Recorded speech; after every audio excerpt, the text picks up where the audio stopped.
Hello candidates, I am going to dictate you a passage from Progressive Magazine. So please get ready for the dictation. The dictation will start after 15 seconds.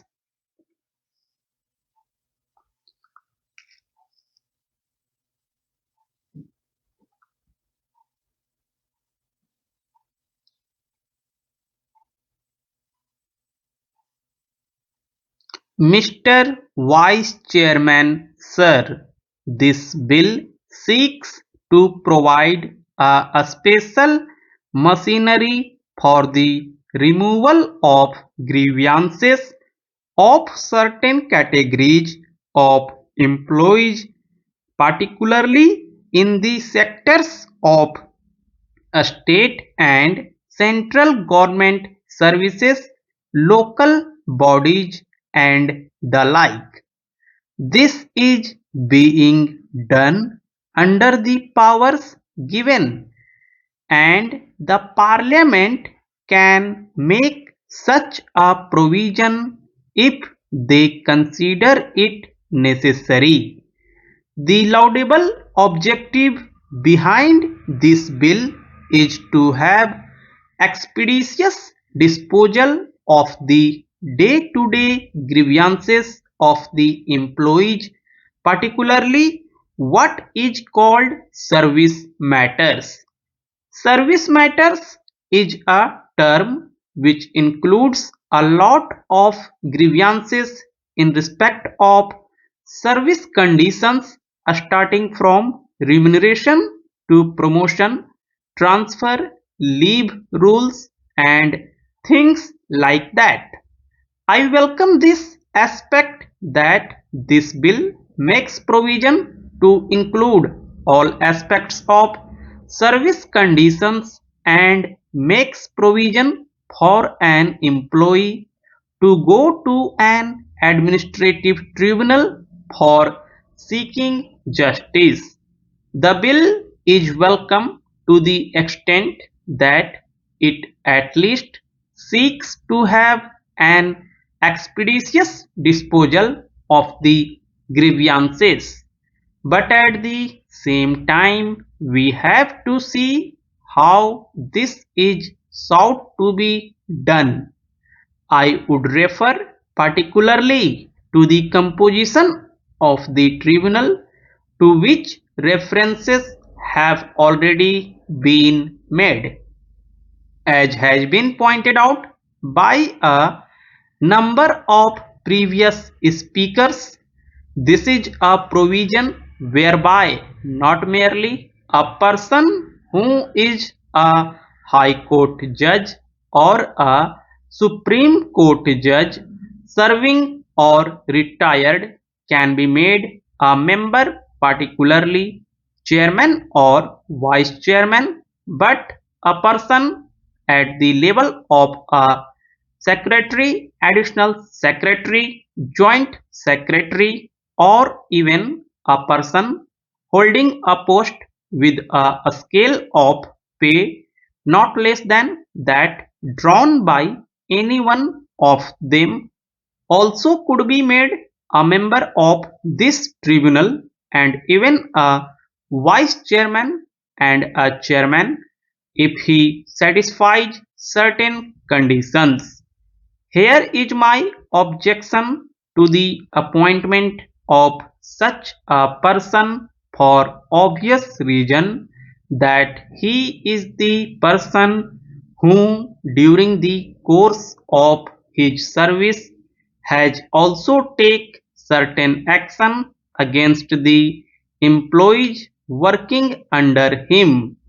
Therefore, if I may submit, he has a prejudicial mind already.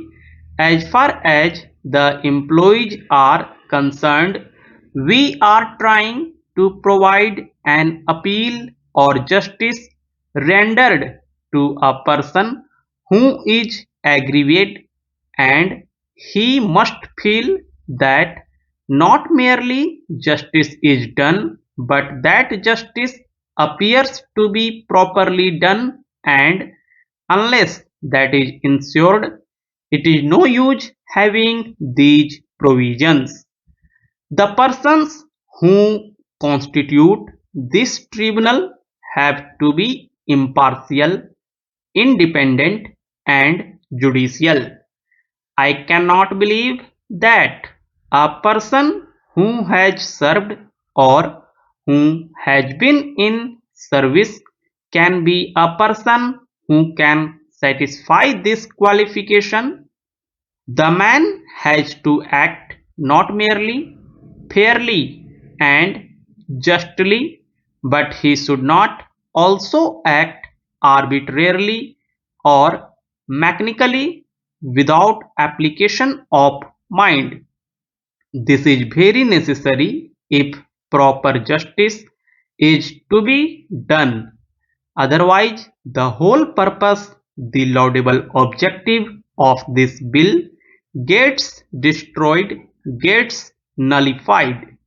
That is why the proposal which has been made for reference of the bill to a select committee needs to be considered with all seriousness, and I hope the Home Minister would agree to that proposal. Regarding applicability of the bill, it was stated by the minister that persons who are governed by the Industrial Disputes Act, particularly in respect of matters which are covered by the Industrial Disputes Act, are not covered by this bill. This, in my opinion, takes away a large chunk of employees, particularly the industrial employees and even the employees of the local authorities who are governed by this act. There is not a single matter which cannot become an industrial dispute under the Industrial Disputes Act. Therefore, the coverage of this bill becomes less, and it does not cover as many persons as is envisaged or as is sought to be made out by the minister. Then, as compared to the present way of getting the grievances redressed, the means of going to the High Court and other avenues will not be available now. Of course, in that respect, the present bill gives an advantage in that the time factor will be reduced. But this again depends on how many tribunals are constituted and how expeditiously they are going to work in practice. The whole thing depends on that.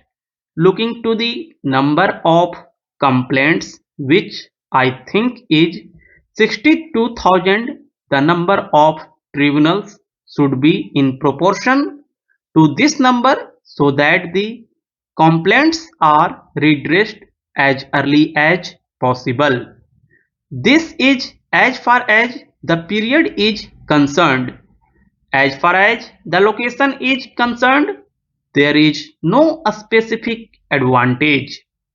As far as the expenditure is concerned, there is no specific advantage except that if one is required to go through the High Court, he may be required to spend more.